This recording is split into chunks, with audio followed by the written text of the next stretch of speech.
Soy Fátima Gracia de Vargas y esto es Sonidos de Infraestructuras.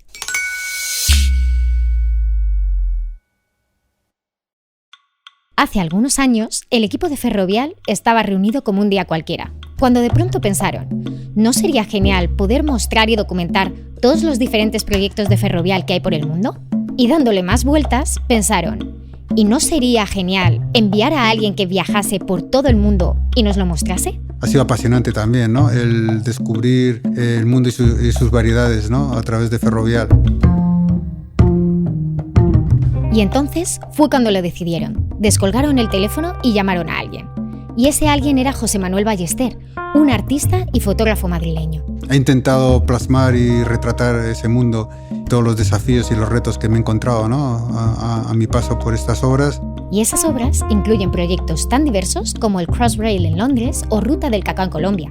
Proyectos muy diferentes en distintas fases y en diversos rincones del mundo. José Manuel volvió de este largo viaje hace ya algunos meses, así que fijamos una fecha y decidimos viajar hasta su estudio en Madrid, donde pudimos charlar de esta emocionante experiencia.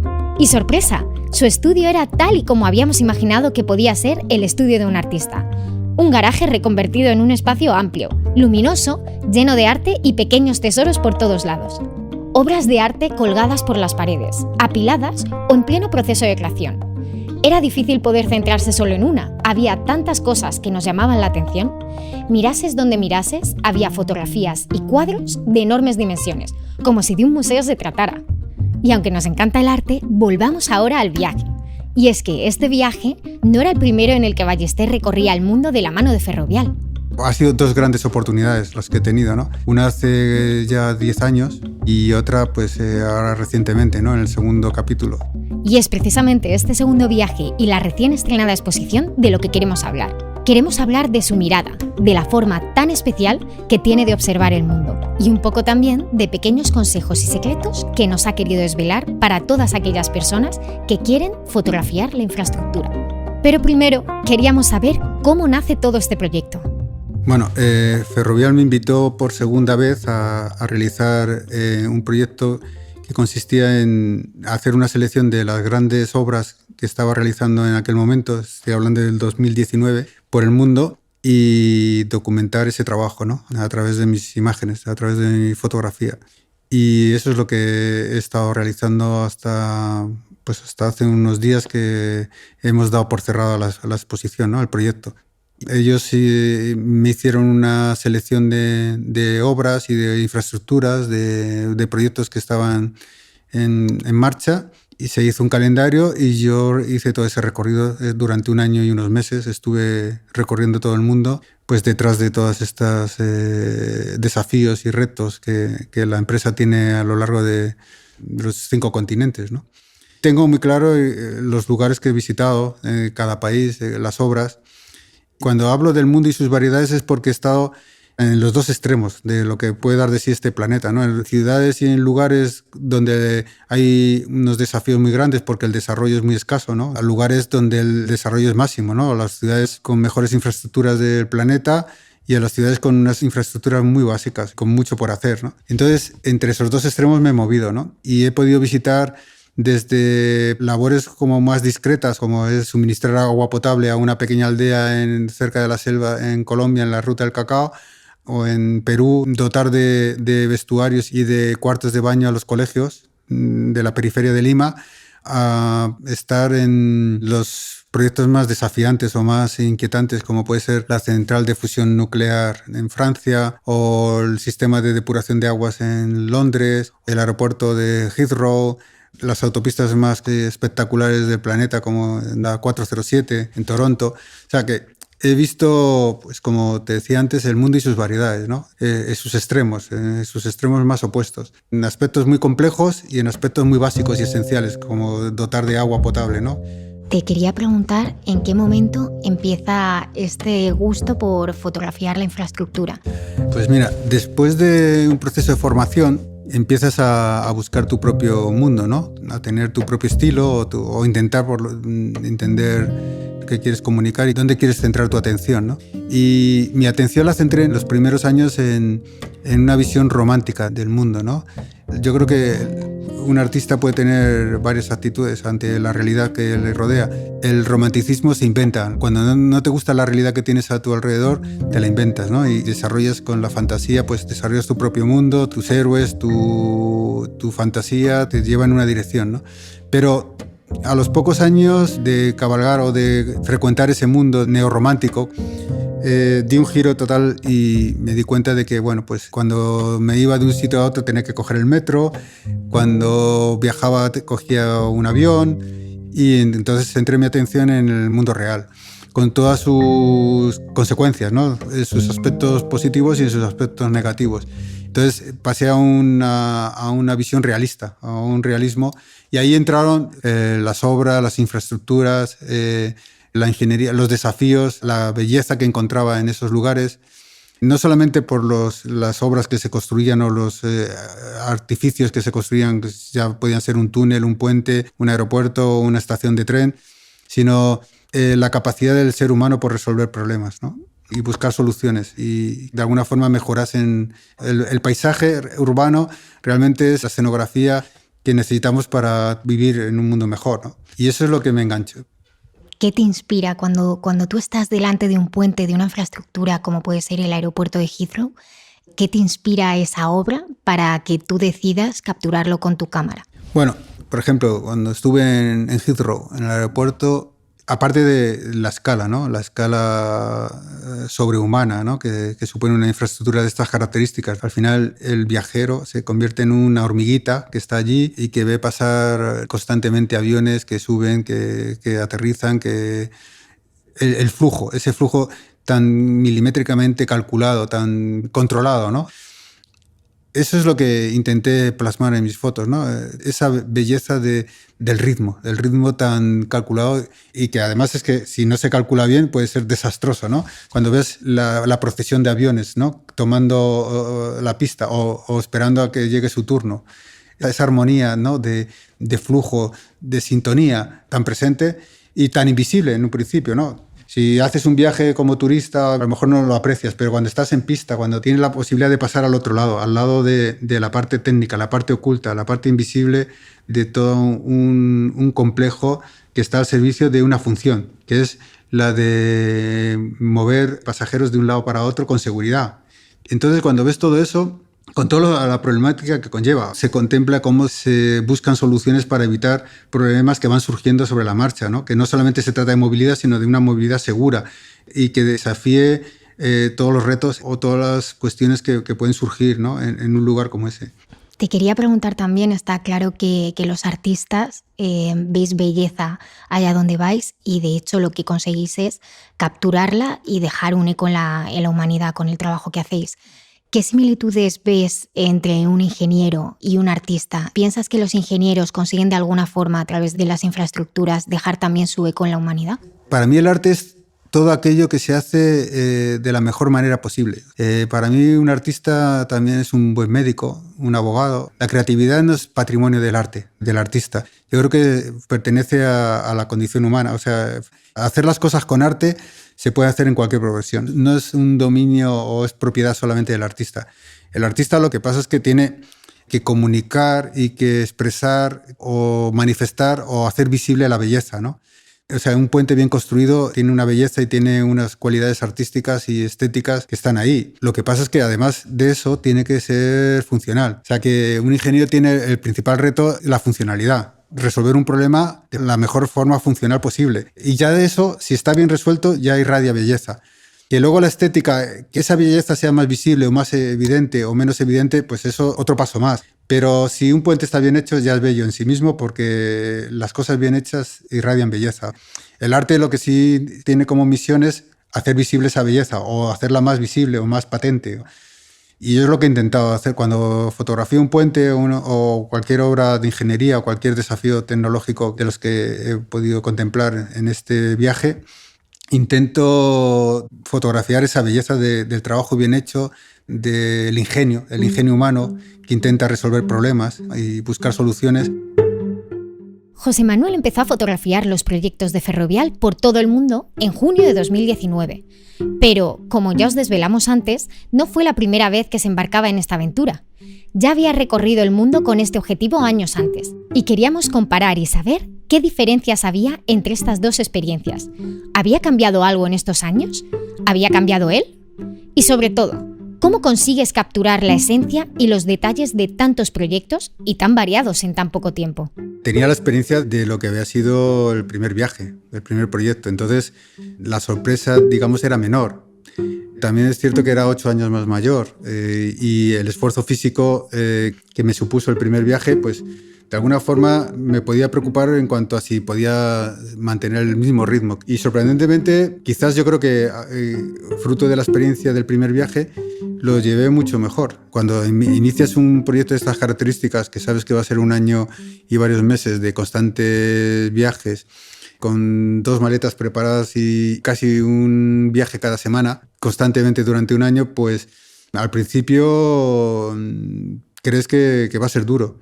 Pero como es tan apasionante y sobre todo he podido visitar lugares tan diferentes y tan especiales, pues la verdad es que se me pasó bastante rápido. O sea que de alguna forma lo llevé bastante bien, a nivel sobre todo de esfuerzo físico. También no solamente es el esfuerzo físico, sino el esfuerzo mental de asimilar todo lo que estaba viendo. En tan poco tiempo, intentar aprender y visualizar y comprender lo mejor posible todo aquello que estaba viendo, con la cantidad de información que había detrás de cada proyecto, ¿no? Claro, supongo que para ti también es un esfuerzo mental y sobre todo pues, es mucho cambio, ¿no? Pasar de quizá un aeropuerto como es el de Heathrow a, como comentabas, la ruta del cacao.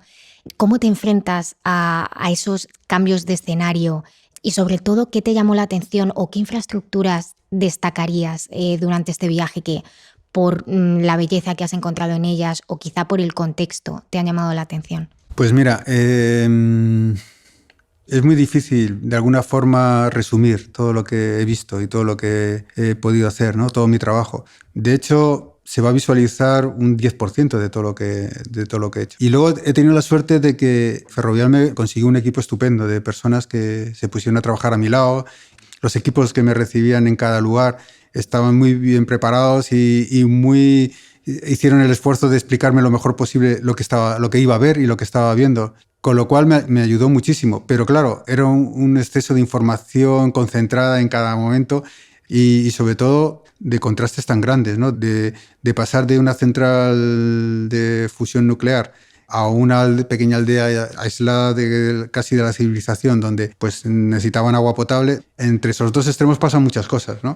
Asimilar todo eso, ese mundo de contrastes, ese mundo tan variado, tan diferente, donde he visto tantas autopistas, pero cada una era diferente. Por un lado, hay algunas pautas que son estándar, que se utilizan como pautas universales porque funcionan y se universalizan, pero siempre está el matiz y el detalle del lugar, el clima, el paisaje, la propia cultura. No se conduce igual en Europa que en Estados Unidos. Esos matices, cuando los observas, ves que cada lugar, cada mundo es singular, ¿no? Y eso es lo que he intentado también plasmar, la singularidad de cada espacio que he visto, ¿no? Diríamos que el mundo está en constante movimiento, evoluciona, cambia, el ser humano avanza y de alguna forma las infraestructuras están ahí para proveer ese movimiento y evolucionar con aquellos cambios que propone la sociedad. ¿Qué parte de este mundo en movimiento descubres tú cuando fotografías infraestructuras? ¿Qué hay detrás de aquello que es perceptible para el ojo humano que te ha llamado especialmente la atención? Durante estas últimas décadas, la sociedad ha demandado una aceleración en la vida. La vida se ha acelerado. Hemos pasado de medir el tiempo en segundos a la décima de segundo y eso yo creo que ha influido en la forma de vida, ¿no? Y sin embargo, yo creo que el hombre está tomando conciencia si tiene sentido esa aceleración. O sea que todo lo que está en torno a su existencia, de alguna forma se imprime de esa necesidad, ¿no? Y el mundo de las constructoras o de las empresas que tienen que construir esa escenografía van buscando soluciones a las necesidades y a la demanda de la sociedad. Y los ciudadanos, de alguna forma, van interactuando también, ¿no? Entonces, al final son empresas que buscan soluciones. Hay una serie de necesidades, de objetivos. Por ejemplo, ahora la energía nuclear, de fusión nuclear. Pues, ¿por qué se inicia ese camino? Pues porque la energía nuclear convencional tiene serios problemas, que son los residuos radiactivos, por ejemplo, ¿no? De esta forma, si se consigue, digamos, avanzar y se consigue demostrar que es posible una energía de fusión nuclear, que es la energía del Sol, ¿no? Por entendernos, o la que te explica, porque claro, esto es un tema que estamos hablando dentro de la investigación de la vanguardia, donde los desafíos científicos y de innovación y de tecnológicos son los mayores posibles, ¿no? Entonces, que todo eso puede funcionar o puede llevar su tiempo el que funcione, ¿no? De hecho, es un proyecto a medio plazo. No sé cuándo se tendrá previsto que termine esa obra, pero es una obra muy compleja. Y bueno, pues Ferrovial ha tenido el compromiso de hacer viable ese espacio, de ese lugar, de esa nueva central, ¿no? Y entre este primer viaje que haces hace 8 años ya y el segundo viaje del que estamos hablando hoy, ¿qué cambios has notado en la forma en la que Ferrovial se ha ido adaptando y las infraestructuras se han ido adaptando a la sociedad y al contexto actual? Creo que, por ejemplo, en la construcción de autopistas, he notado que la forma de construir o la forma de trabajar ha evolucionado sorprendentemente. En 8 años ha evolucionado muchísimo. Creo que están más concienciados del impacto medioambiental. El tema medioambiental ha pasado a un primer plano. O sea, el respeto medioambiental es fundamental y yo creo que ya no hay dudas sobre ello, ¿no? Entonces, la forma de construir, el respeto del medio ambiente, pues todo eso sí lo he notado muchísimo. En 2017, Ferrovial lanzó la primera edición de su concurso fotográfico Urban Peak. La idea era que cualquier persona que quisiese capturar la belleza del mundo urbano y sus construcciones con su teléfono o cámara pudiese subirlo a Instagram con el hashtag Urban Peak. Lo que nadie se imaginaba era lo popular que se haría este concurso. Alcanzó miles de publicaciones, cada una de ellas capturando un momento exacto desde cualquier rincón del mundo. Y decidimos preguntarle a Ballester si podía compartir algún truco con todas esas personas. Personas que quieren capturar el mundo de la infraestructura que les rodea y conocer de primera mano qué es lo que hace de una foto una obra de arte. Yo creo que no he visto en ninguna obra a nadie que no fotografiase o que no, mientras estoy yo fotografiando, que hiciese su propia foto con el móvil. Es como una necesidad vital, la de fotografiar, la de capturar ciertos momentos, ¿no?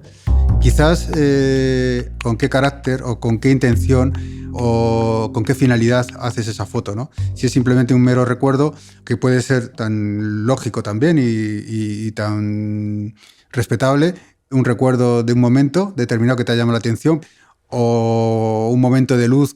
Hay muchos aspectos que están ahí, ¿no? ¿Qué le diría yo a aquella persona que quiere, de alguna forma, tiene interés? Pues de alguna forma, cuando uno coge una cámara y ve a través de ella, seleccionas el mundo en función de cómo eres tú, realmente.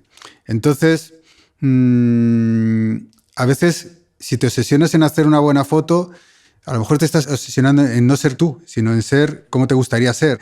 Y yo creo que es mirar con honestidad en el sentido de entender la vida como la entiendes y si te ha llamado algo la atención, será por algo, ¿no? O sea, si tú haces una foto del metro, que la hagas no porque quieres participar y que en un concurso, sino porque ese lugar te llame la atención de alguna manera o capte tu atención, por algo será, ¿no? Y intentar indagar por qué. En el fondo, si llama la atención es porque hay algo de tu carácter que se proyecta o que está relacionado con ese lugar. Entonces, intentar que esa conexión se produzca de la forma más fluida posible.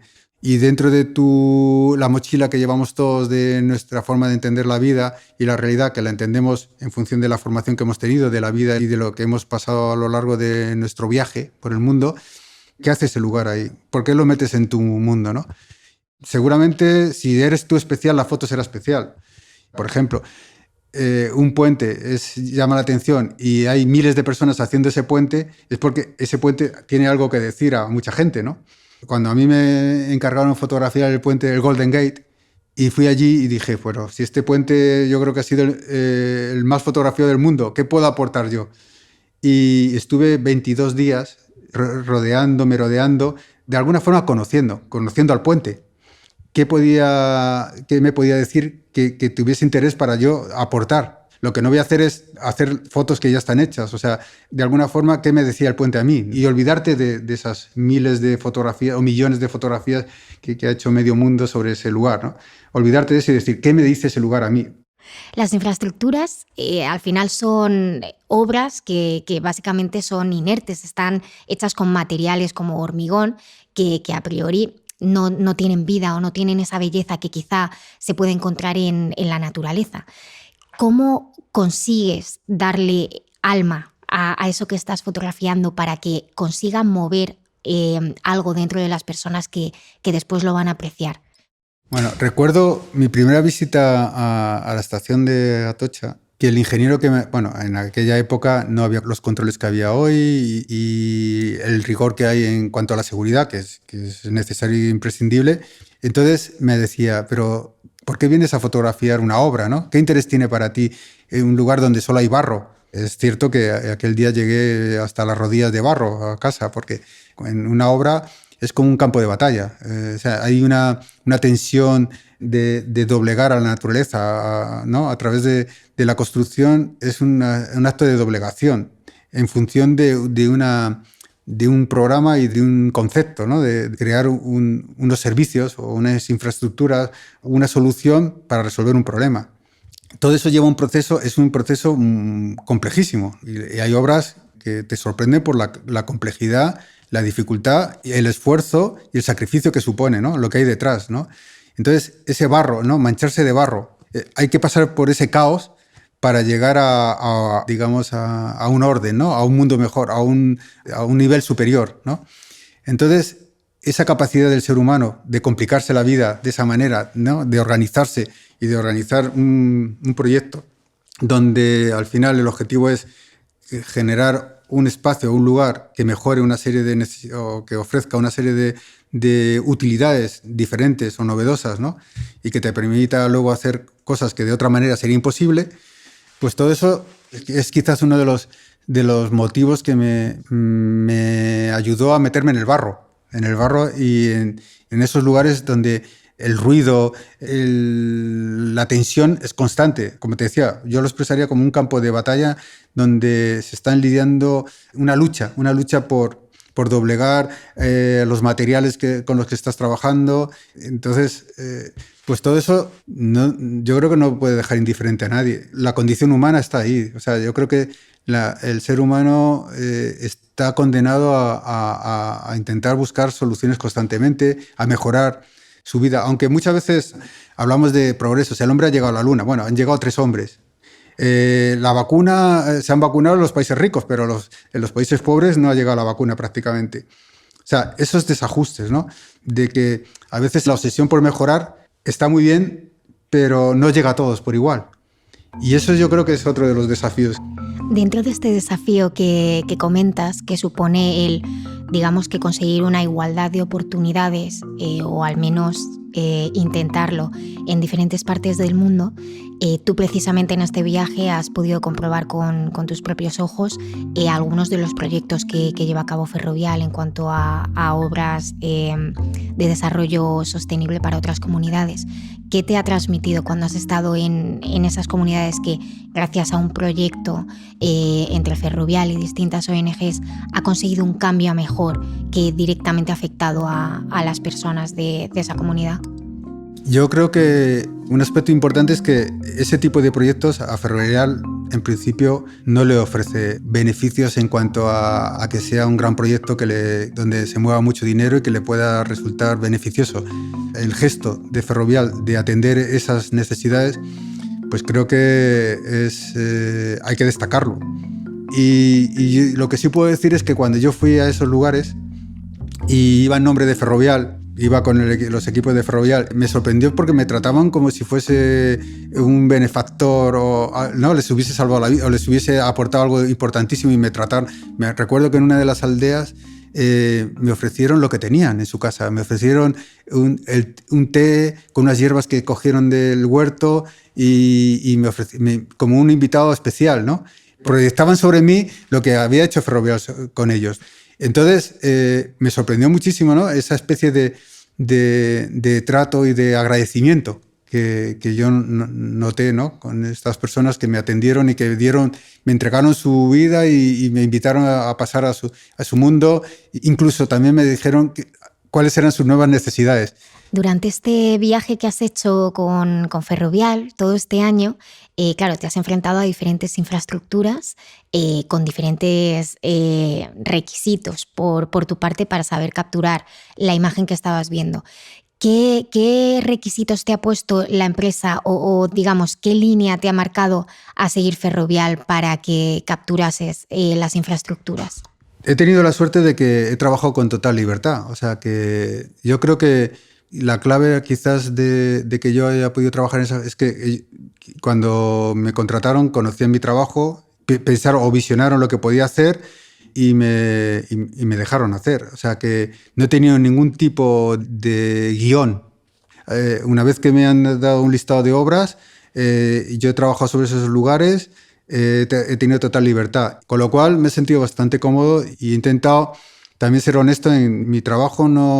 No se trata de hacer el mejor Ferrovial posible he captado lo que he visto y lo he captado con la dureza, de dificultades de que el trabajo es duro. No lo he maquillado ni lo he suavizado, pero que son temas que ha sido una de las claves por la que yo he podido hacer este trabajo y he podido soportar el sacrificio, porque para mí ha sido un sacrificio de hacer tantos viajes en un tiempo tan concentrado y con un guión de calendario tan extenso, ¿no? Pero una vez que estaba yo en un sitio, he fotografiado con total libertad. O sea que, sorprendentemente, siendo una empresa que no está vinculada al mundo del arte, ha sido mucho más respetuosa con mi arte, con mi trabajo, que en otros contextos dedicados al arte o centrados en el mundo del arte.